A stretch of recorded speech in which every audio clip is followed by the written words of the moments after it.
Welcome to USA Global TV and Radio, where our mission is to provide education, entertainment, hope, and inspiration.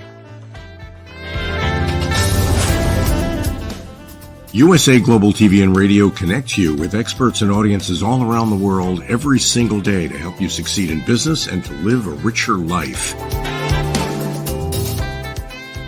Visit us at usaglobaltv.com to learn about career and life-changing training and mentoring programs like the Listening Mentor.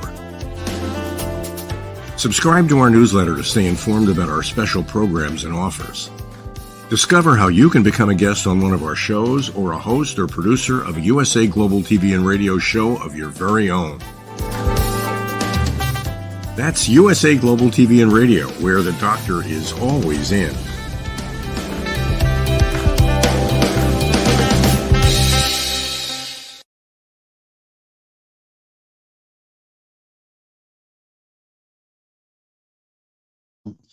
Today, we are on The Wise Ones on the USA Global TV and Radio Network. And my guest today is a repeat guest. We had him on the corner bookstore, about 5-6 weeks ago. And his name is Machiel Hoek, Dutch. And he's joining us today from Europe. And Machiel, please join us. Hi, Red. Good evening from here. It's evening. So thank you for having me again. Now, we talked about the book, The Girl Who Changed the World, the last time you were on. Has anything changed with regard to that particular process in your life? Because there are several things we do want to get into, but I want to give you a chance as a writer, as an author, and as a repeat customer. Is there anything new or whatever going on with the book, with your author tour, et cetera? Thank you very much. It's ongoing. There's a lot of nice reviews coming on in the US, also professional reviews, and I've getting in touch with some European publishers who want to get it into Germany and France and Italy. So that's really nice. And I think without political preference, The Girl Who Changed the World could have been something that could have changed yesterday, could have happened yesterday in America, of course, and it relates then to feminine leadership. But that's a different topic we'll dive into. So for the book, a lot of things are very nicely happening, and it's also part, thank you to your show. So thank you very much. Okay, why don't we take that same theme that you just talked about, The Girl Who Changed the World, and a topic that is, I think, of interest is true feminine leadership in the world. We don't really see a lot of that. Care to talk about that just a little bit? Yes.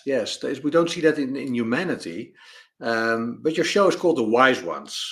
And you have this wonderful picture of you and the owls on the background, of course. The owls are very wise creatures, very wise animals. But I know of a couple of people who studied the behavior of wolves and were interested in how leadership in a pack of wolves really works. And they stayed with the pack of wolves for over 2 years and really just were there on a day-to-day basis. And what they learned is that we have a concept what we call the alpha male. We have that, of course, in many animal types and animal groups. We think the alpha male is the strong and aggressive male leader of the group. Well, they discovered in wolf packs that's quite different. The alpha male, of course, exists. The alpha male is the strong male, and he's on top of a type of hierarchy in terms of reproduction. But the alpha male takes care of the group and supports the security and the safety of the group. So he's there to keep everyone safe and keep everyone comfortable. And every decision, they found out, the wolves have a kind of communication system where when there's a certain situation or decision to be made in terms of, do we go out for hunting for prey, or do we change our hunting grounds, any type of decision like that is being brought on to a very small female wolf, and she's called the wise one, the decision maker. So she makes the decisions for the group because she is more than all the other alpha males capable of overseeing what's happening in the group, who is doing what. She is just actually the observer, taking everything in her and making the decisions, and the group adheres to that. And that's what, of course, you see with elephants. That's more like a matriarchy, but you see it in quite a lot of animal groups. And we have a type of interpretation or an image of animal groups, such like wolves and such like monkeys, where we have been pictured the element that there's the male leadership and it's the alpha male. But in fact, that's far from the actual truth how these groups of animals works. And I like the connotation with the wise one with your show. So that's okay. And that, I guess we have that periodically in the world, but it's not continuous. I mean, I'm thinking here as you're speaking and trying to relate it to what do we have? One time ago we had Cleopatra, we've had Catherine the Great, we had Mary Queen of Scots, we had Queen Lilia Kalani from Hawaii. There's a lot of difference, and you can get into Israel and Britain and other places that sometimes a female leader rises to the top. But do you have some female leaders over time that you think are exceptionally good leaders and we're just not really giving them the credit for it? yes, especially because like these, for instance, female wolf would not be the most visible types. Of course, in the US, the presidency is the highest position in power. You rule the country, actually. You reign the country, especially if you have the Senate and all the government with you. So that's quite visible. But the invisible places is where we see in the world that a lot of women are reigning or at least taking charge or having a leadership role. But like you said, the icons that you mentioned, like Cleopatra and Mary Queen of Scots and some of the other ones, are quite, of course, well known but rare. And we have been taught as a society that leadership is a male quality, that leadership is related to the male being. And that is kind of a sage that has been imprinted on us, whereas science and history has shown that, and I think the current situation in the world has shown that that is far from also maybe what we could call the truth, or what we would call the preferred situation. There have been many scientific studies, even recently, also Harvard Business Review and other quite well-known papers that show that if you compare women and men by their feminine and masculine qualities, the feminine qualities are much more supportive of getting a group, a company, an organization, or a country to a higher level.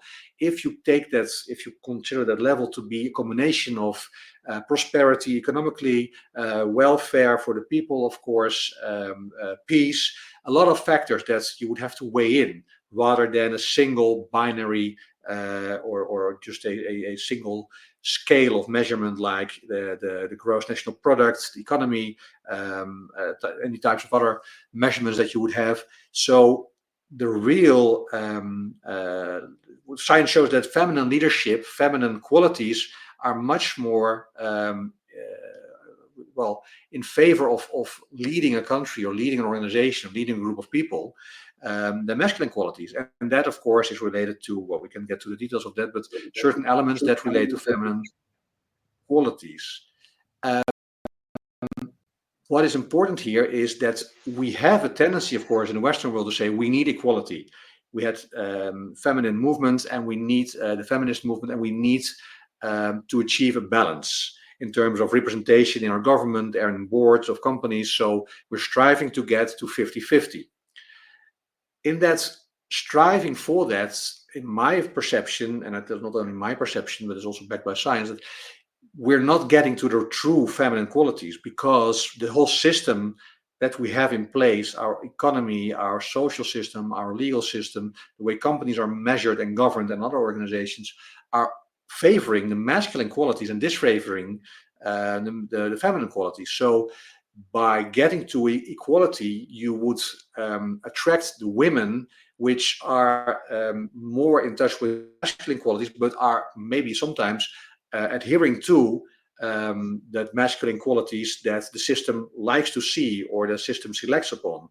So you're getting still a masculine energy in boardrooms and in politics, because that's what you need to survive. Otherwise, you won't survive there. So it's more than getting to 50-50, we need a change of the whole system in terms of what does the system weigh on and what does the system want to see. And I'll just add one thing and then I'll stop talking on this topic for the moment. But if you look at yin and yang, the two energies which need to be in balance. Yang is the masculine energy and yin is the feminine energy. In the Eastern philosophy, yang is considered the bearer, so the basic, the foundation of the feminine energy, of yin energy. So masculine energy is the servant to the feminine energy, which is reproductive, which is creative, which makes new life. And of course, that keeps the whole circle rolling, the whole ball rolling. You need masculine energy in service of feminine energy. And I don't see any part in our society where that is the case. It's the opposite. Every part of our society, there is feminine energy and women that support the masculine energy, or at least are put in a position where they are supportive to that. And that's totally the other way around.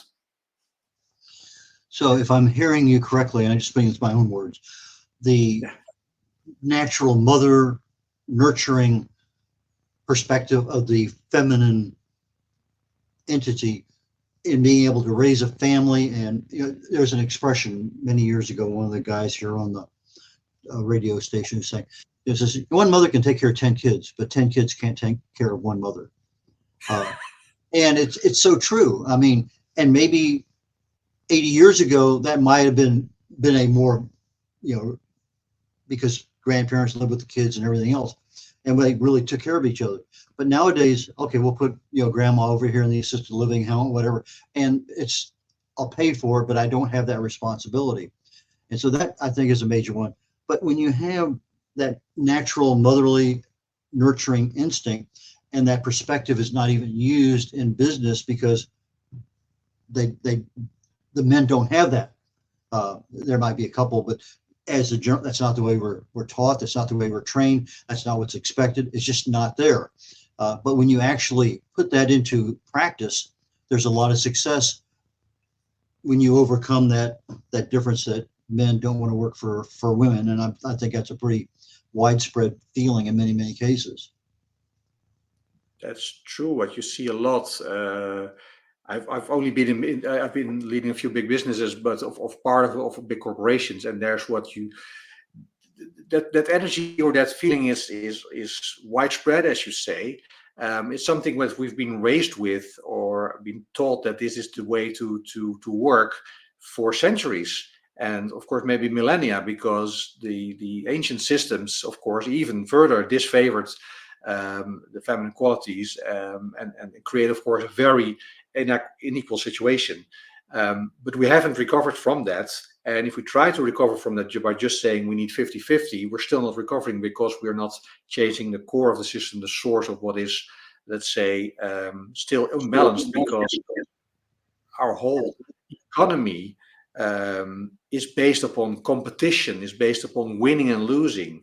The way politics work in the world, and we see that, of course, with the current conflicts and wars going on, is always by winning and losing.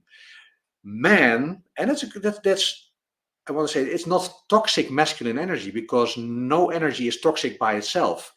But when it's out of balance, when it's gained control over the other energy, then it becomes out of control, and that's dangerous, and that can become toxic. But it's not toxic intrinsically; it's not toxic by itself. Masculine energy is, of course, focused on competition, on winning, on the ego, on itself, and that's what you see with most masculine leaders. 15% of the political leaders in the world are women. 85% are men. All the dictators in the world and the semi-dictators, there's a whole classification of when someone is a dictator and when someone is a semi-dictator, are men. There's not one woman, and I thought once in history recently we had one woman maybe within it, but every other one part of them is masculine, is man. And that is very well explainable, because that's the way masculine energy works. And especially if you are in our system able to get to the top of that pyramid, with some exceptions like maybe President Obama, you have men that are doing it for themselves.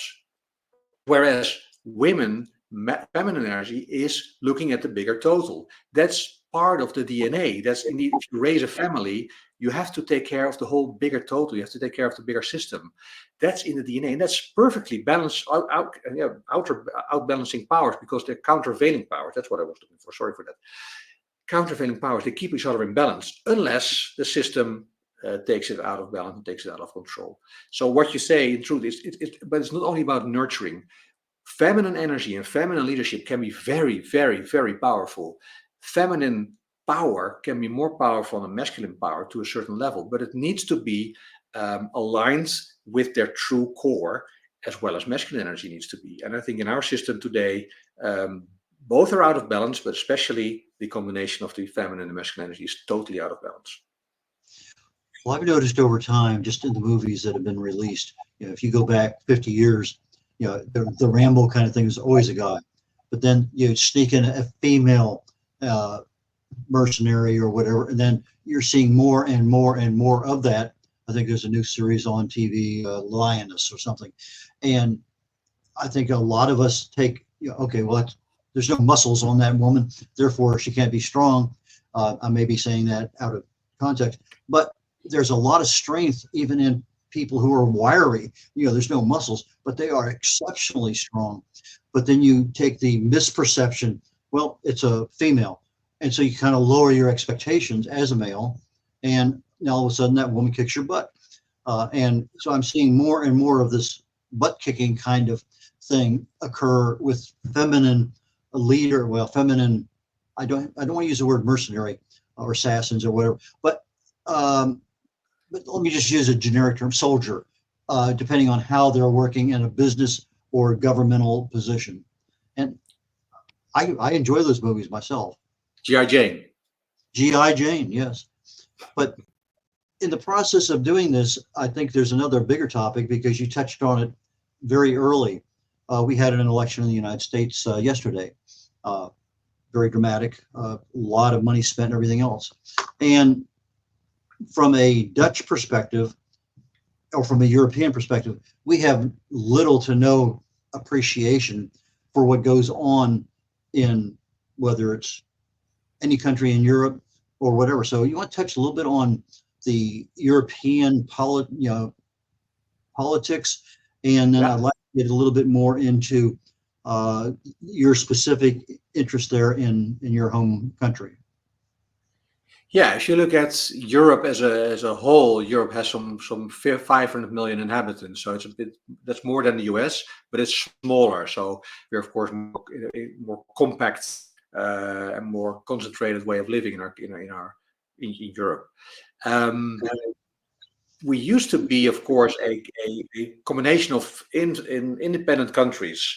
Totally different, of course, from the US, where you have this whole country which was at some point divided into states. And United States, we had non-united countries, which became more united through the EU. But we still have local politics, and each country has its own political and governmental system. And in not most countries, but in a lot of countries, and especially in the Netherlands and the Nordic countries, we have a history where we have a political system of many, many parties, which are representing just fractions or factions of society.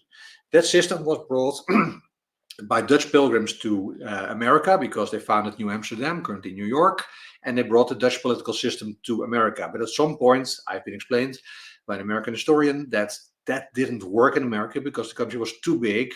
And this multi-party system is a system of consensus. You have to agree with each other what to do.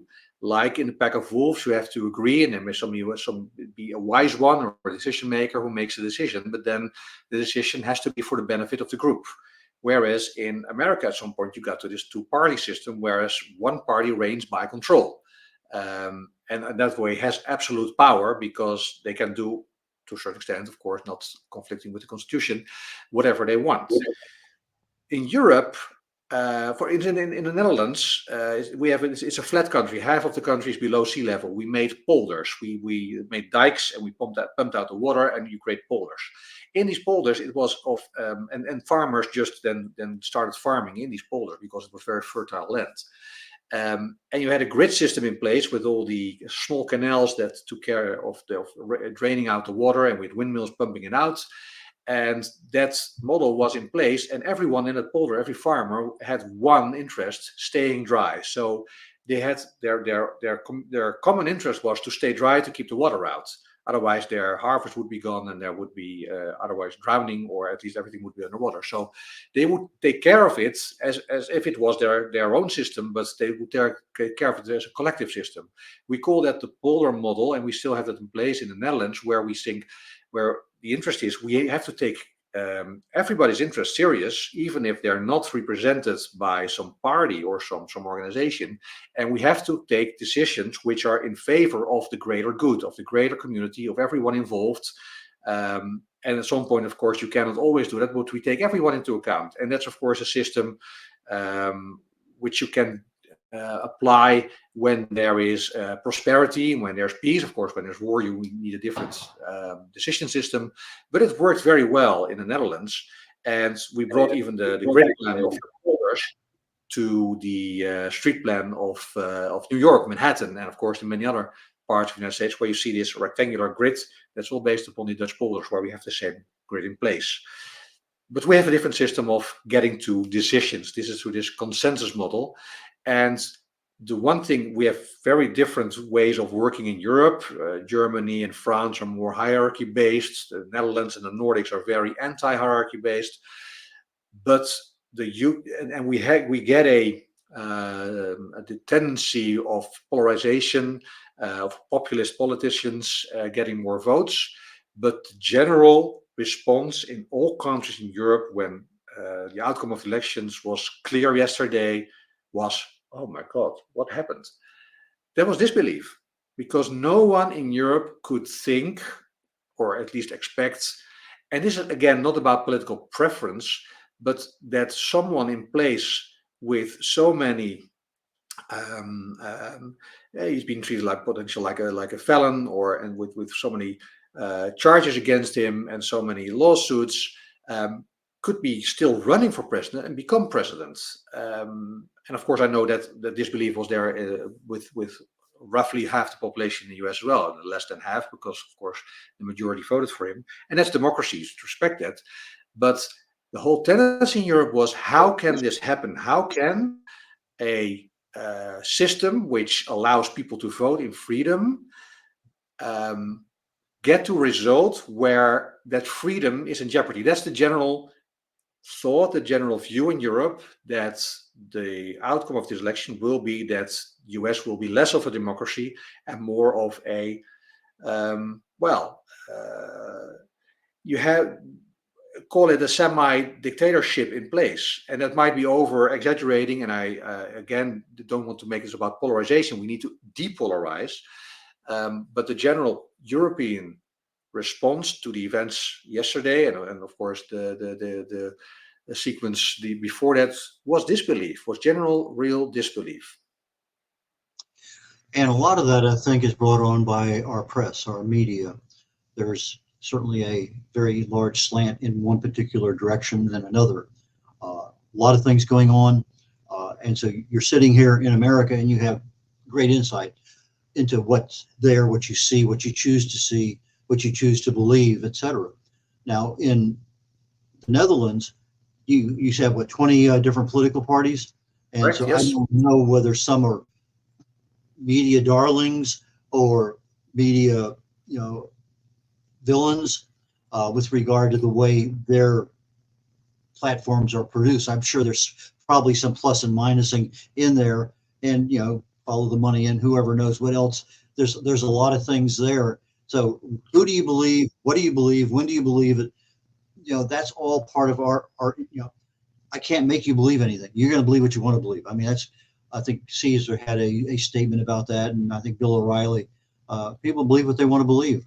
And so, he's a felon. Well, I don't think so. It doesn't matter. I'm not going to change anybody's mind, but I have my own opinion of whatever that situation is, and I'm going to act accordingly.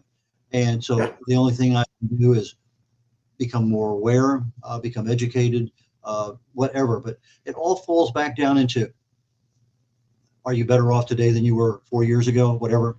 And so we see this constant flip-flopping of things over time. And I think a lot of it is brought on because that's the media perception that they want you to have. I'm sure Europe is the same way. Yes, you're right. Europe is the same way, or getting the same way. This is a tendency we see worldwide, and of course they're being fueled by developments worldwide, where there's an invasion in Ukraine, then Russia, where Russia wasn't the enemy for a long time, and then the enemy again. We have China coming up, roaring, and of course being aggressive against both US and Europe, so against the NATO.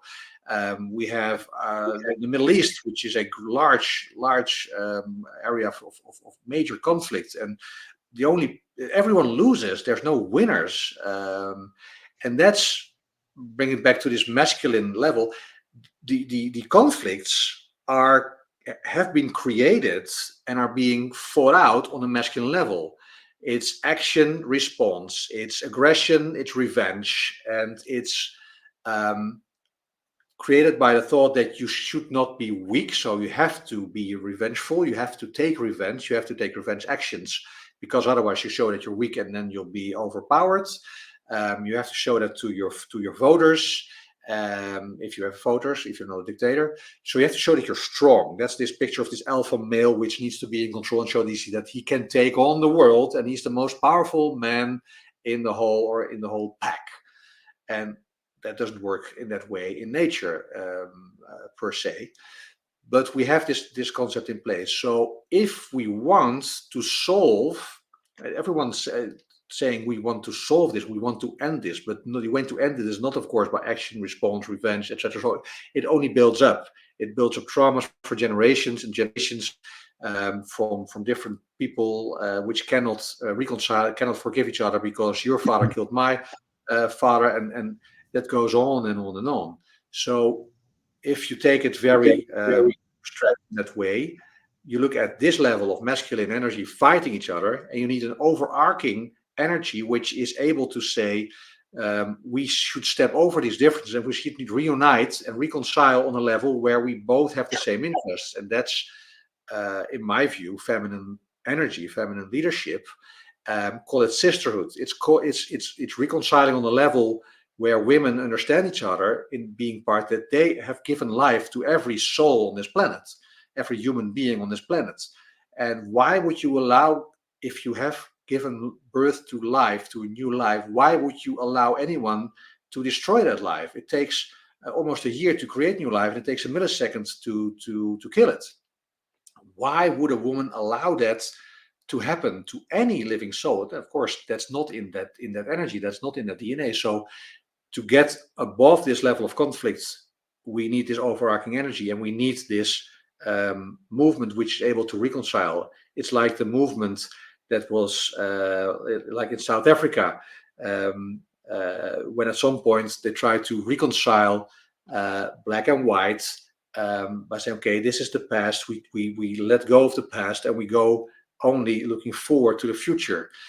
It didn't work out that well. Nelson Mandela did a great part in that. But of course, we still have the level of conflict, and that's partly fueled by the fact that it's a conflict-based, and it's conflict-based, ruled by masculine energy. That is worldwide the case. Clausewitz wrote a book on war in which he talks about war being a continuation of politics by other means. And when you look at a Israeli war, a Russian war, whatever you want to call it, whether it's the Boer War down in South Africa or Rwanda or whatever else, a lot of times diplomacy is skipped. I mean, it's just, okay, there's an advantage, let me take advantage of it. But when you really do have some level of diplomacy going back and forth, then you have, and in your particular case, that nurturing feeling of let's solve this thing without going to war, I think is a totally different perspective than I get more tanks than you got. I can take this guy in 2 weeks and it's over with. Nobody will remember it in 2 years. Yeah. And so the local politics, or everything's politics basically.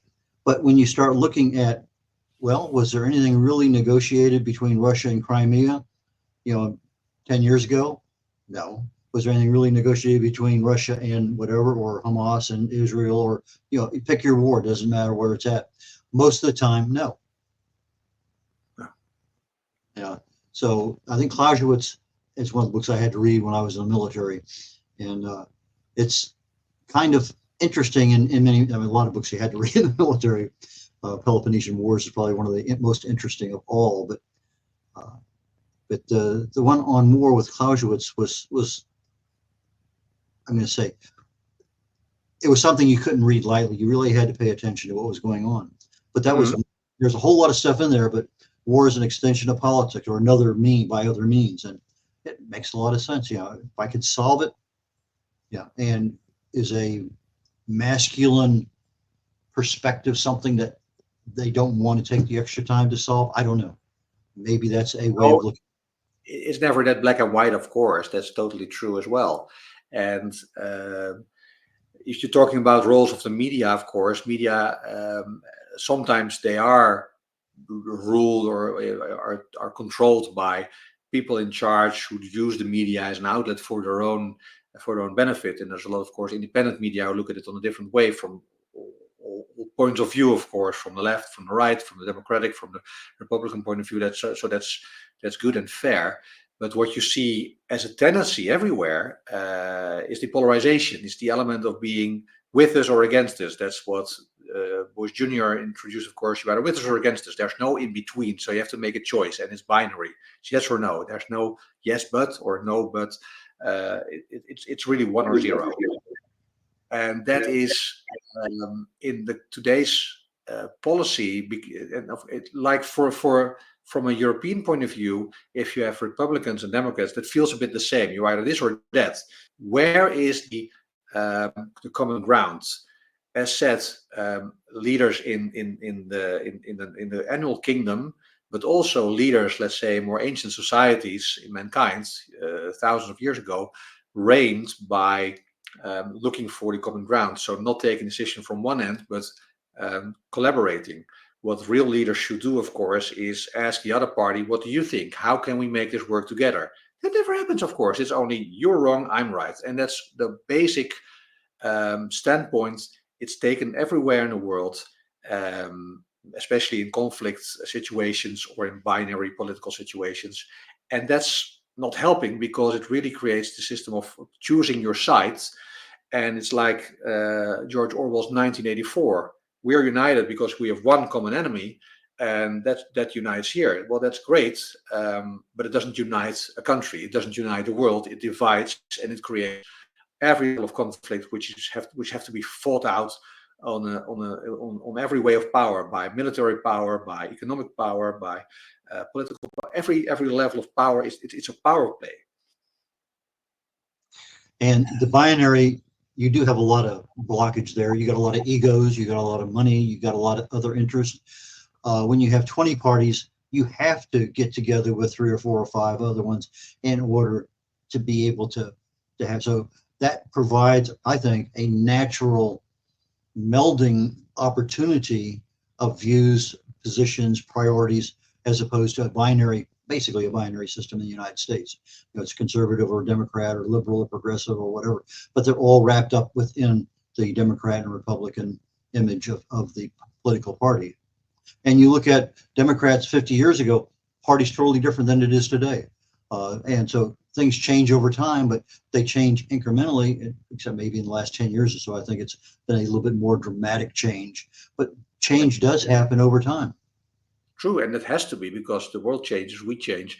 No change is going backwards, maybe, but you can change in many ways. And the change here is that both parties are calling the other one evil, the other party evil, and that's just disqualifying. No matter what we would disagree, and of course we can have very straight barriers saying, okay, if you're dealing with actions that conflict with the Constitution or with the Universal Declaration of Human Rights, then you're not humane, and then you should not be in power or in office. But there's, of course, a whole level of fields and colors in between. And by calling the other party evil, it's always the case, if you point to someone else, there's 3 fingers pointing your way. You're not doing anything in this discussion in favor. You have to always look for the common ground. And that's what I think is so important in the US. if the Democrats would have won, the other side would have been frustrated and angry. And now it's the case the vice versa. So you will never make the whole country happy, but to the people who, let's say, lost in this case, who wanted to see their party win and it didn't win, it's very important to understand that the world is changed one by one. It only takes one person to change the world, and it takes one human being to start a change, and there's no reason it can't be you. So look at the change with yourself. It's easy to look at the other party saying they're the fault, because now what's happening is their fault, because they're wrong and I was right, or our side is right and they're evil. But that doesn't help, and that doesn't give any solution. So the solution is in yourself, and the solution has to be found by your own behavior, and by changing that behavior, you create a movement of change. It's easy like that. You be the change you want to see in the world, but that's of course a quote that everyone knows. I mean, even in my lifetime, I've seen some major changes. I lived in Germany for 2 years, I guess, the late 90s. And back then, there was no passports, open entry. And the open entry kind of led to open immigration, which led to other occupations, unintended consequences, I guess is what I'm getting toward. Sometimes the best things we have, okay, this is going to work. We should be doing this, it's humane, whatever. But the unintended consequences is never even flushed out on the front end. Well, what's the worst possible scenario? Well, what's the next worst? And that'll never happen, but it has happened. And it's because we don't sit down and really talk about why are we doing things and what could possibly, disrupt the system that we're not even thinking about. True. And reconciliation is and getting together again is always possible. Germany, of course, was the aggressor. Hitler was able to set up this whole country to do things that individual people thought they would never do. And you have these famous studies of the 60s and 70s which show the same, that people individually are not, they don't have the intention to do any evil, but in a larger group of people or taught by authority, they are able to do that, and they don't even see it themselves. So Germany, of course, was the enemy, and we were, as Europe, liberated by the Allies, by America. So there's a lot in our current situation which we have to thank America for. And at some point, of course, quite quickly after the war, a large part of Europe reconciled with Germany again. Germany is now, of course, it's the biggest country in Europe, the biggest economy still. And they have a very important role in Europe, and of course in dealing with Russia. So that's really a change from being the evil villain to really a nice and peaceful country again. We're getting down to the last minute in the show. How do people get in touch with you, Machiel? Easiest is just my website, machielhoek.com, or my email, machiel.hoek@gmail.com. If you type in my book name, you find it on Amazon, and everywhere there's my contact details in my ebook and everything. Just type in my name, you'll find me. Okay, for our audio audience, Machiel, Machiel, Hoek, HOEK.com. So machiel.hoek@gmail, or the website machielhoek.com. So it's MachielHoek.com. Machiel, thank you so very much. I look forward to our next conversation, because this went in a really interesting direction. I learned a lot, and thank you. Thank you, Red, for having me. And I loved and I enjoy your input. Really, thank you for that. Okay, with that, I'm going to go ahead and conclude the Wise Ones today, and we'll catch you all next week. Take care. Bye now. This program is brought to you in part by the British School of Excellence and founder, Mr. Philip Sykes, building confidence, changing lives. Do you share our view that etiquette is a set of modern life skills that are essential for personal and professional success? Join us as an etiquette coach and change people's lives through the power of etiquette and manners. The last few days have been really amazing. I had a trainer course from the British School of Etiquette. And I must say it's been one of the best decisions I've ever made, and one of the best investments I've made in my own training and development. Now, words alone will not describe the transformation and the positive path that I have traveled with the British School of Etiquette. I found really, I learned a lot from the lessons this time I came. The last few days with the British School of Etiquette have been fantastic. And what I've learned now is really beyond my expectations. This is the most rewarding experience and the best investment I have made this year.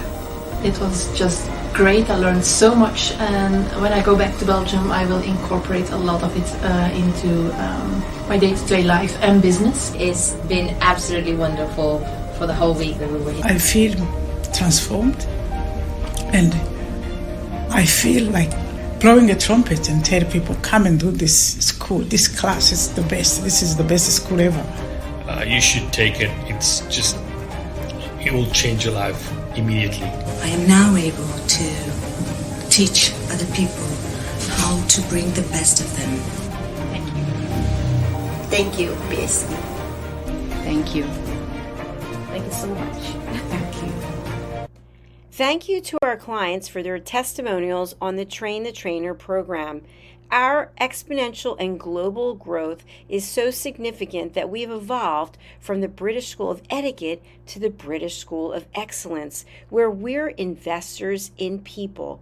Let us invest in you and your career. Contact us to become an etiquette coach. Go to thebritishschoolofexcellence.com. Start your career and elevate your success today.